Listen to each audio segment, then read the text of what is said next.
اعوذ باللہ من الشیطان الرجیم بسم اللہ الرحمن الرحیم۔ السلام علیکم محترم ناظرین، امید کرتی ہوں آپ سب خیریت سے ہوں گے۔ Welcome to Maria Islamic world.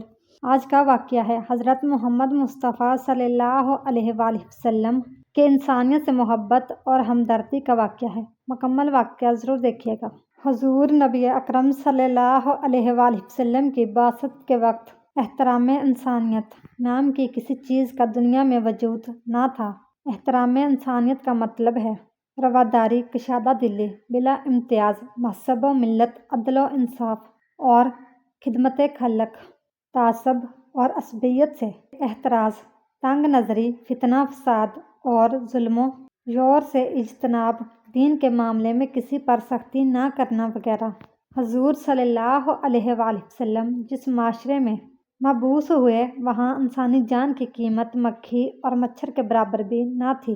معمولی باتوں پر مختلف قبائل میں کشت و خون شروع ہو جاتا تھا جو نسل در نسل سالہ سال تک چلتا رہتا تھا۔ ان لوگوں میں رواداری اور کشادہ دلی کا تصور تک نہ تھا اور ہر قبیلہ عصبیت، جاہلیت میں بری طرح مبتلا تھا۔ انسانیت کی اس سے زیادہ تذلیل کیا ہوگی کہ نامولود یا کم سن معصوم و بچیوں کو زندہ زمین میں دفن کر دیتے تھے۔ باپ کے قصور کا بدلہ بیٹے سے اور بیٹے کے قصور کا بدلہ باپ سے لینے میں کوئی قباحت نہیں سمجھی جاتی تھی۔ ایک انسان کی خواہش پر ہزاروں بے گناہ انسانوں کو موت کے گھاٹ اتار دیا جاتا تھا۔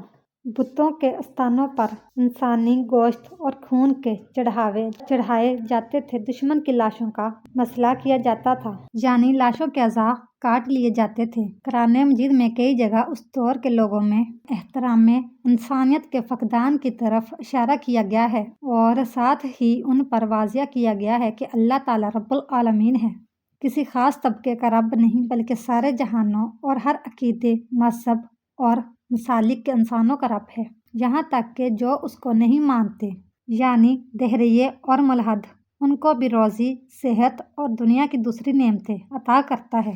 اس حقیقت کو مولانا حالی رحمۃ اللہ علیہ نے یوں بیان کیا ہے: یہ پہلا سبق تھا کتاب خدا کا کہ ہے ساری مخلوق خدا کی ہے۔ یہ درست ہے کہ اللہ تعالیٰ نے اسلام کو دین حق اور اپنا پسندیدہ دین قرار دیا ہے، لیکن ساتھ میں سورہ بقرہ میں بھی فرما دیا ہے، یعنی دین میں کوئی زور زبردستی نہیں، گویا ہر انسان کو اللہ تعالیٰ نے اختیار دیا ہے کہ اپنی خوشی سے اسلام قبول کرے یا اپنے مذہب پر قائم رہے۔ اس پر اپنا مذہب تبدیل کرنے کے لیے زور زبردستی سے کام نہیں لیا جائے گا۔ سورہ کاف میں فرمایا گیا ہے: جو چاہے ایمان لائے اور جو چاہے کافر رہے۔ سورۃ المائدہ میں ارشاد ہوا ہے: جس نے کسی انسان کو خون کے بدلے قصاص کے سوا یا زمین میں فساد پھیلانے کے سوا کسی اور وجہ سے قتل کیا، اس نے گویا تمام نوع انسانوں کو قتل کر دیا، اور جس نے کسی انسان کی جان بچائی، اس نے گویا تمام انسانوں کی جان بچائی، تمام انسانوں کو زندگی دی۔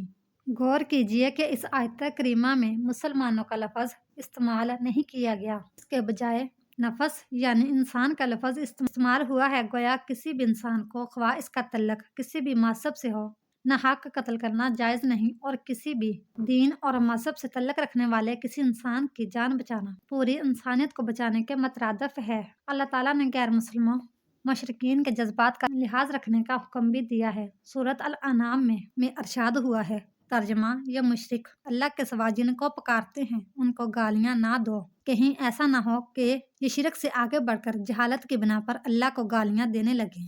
رسول اکرم صلی اللہ علیہ وآلہ وسلم کی حیات طیبہ میں قرآن مجید کی عملی تفسیر تھی۔ آپ صلی اللہ علیہ وآلہ وسلم نے احترام انسانیت اور کشادہ دلی کا جو نمونہ پیش کیا، اس کی مثال نہیں ملتی۔ احترام انسانیت کے سلسلے میں حضور صلی اللہ علیہ وآلہ وسلم کے طرز عمل کی چند جھلکیاں ملاحظہ فرمائیں۔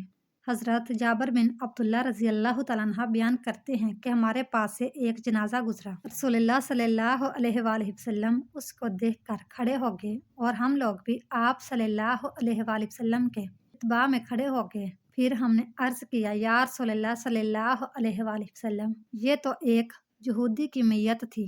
آپ صلی اللہ علیہ وآلہ وسلم نے فرمایا: کیا وہ ایک فرد انسانی نہ تھا؟ جب تم کسی جنازے کو دیکھو تو کھڑے ہو جایا کرو۔ صحیح بخاری۔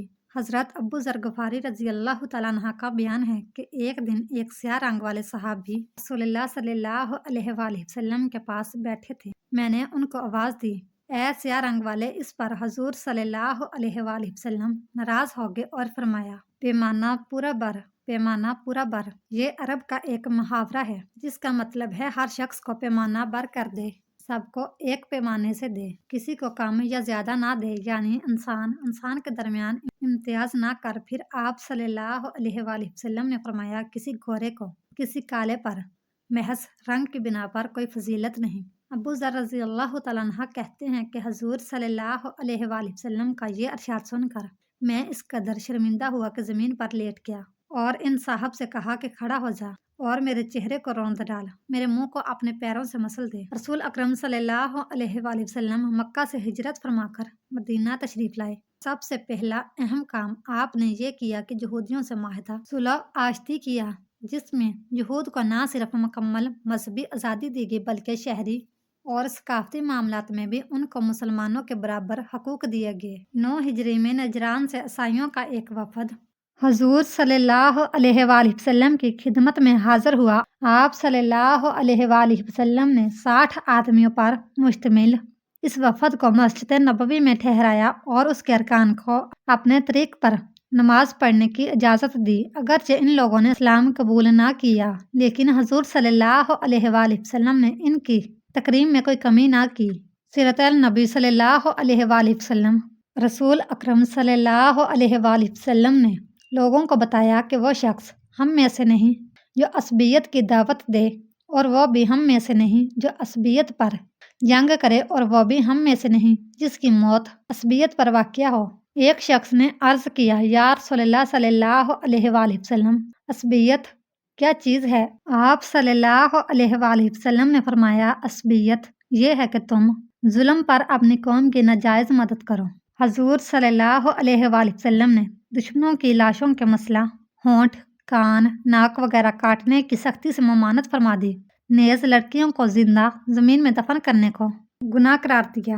آپ صلی اللہ علیہ وآلہ وسلم کوئی مہم روانہ فرماتے تو سردار فوجی کو تاکیدی حکم دیتے کہ کسی بوڑھے کو، بچے کو، عورت کو قتل نہ کرنا۔ یہ ہدایت بھی دیتے کہ اپنی عبادت گاہ میں حکیم، کسی مذہبی پیشوا یا خادم سے بھی کوئی تعارض نہ کرنا، کسی کھیت باغ وغیرہ کو نہ اجاڑنا اور نہ لوٹ مار کرنا۔ اس طرح کی مزید اسلامک اور معلوماتی ویڈیو دیکھنے کے لیے ہماری ویڈیو کو لائک، شیئر اور چینل کو سبسکرائب ضرور کیجیے گا۔ Thanks for watching.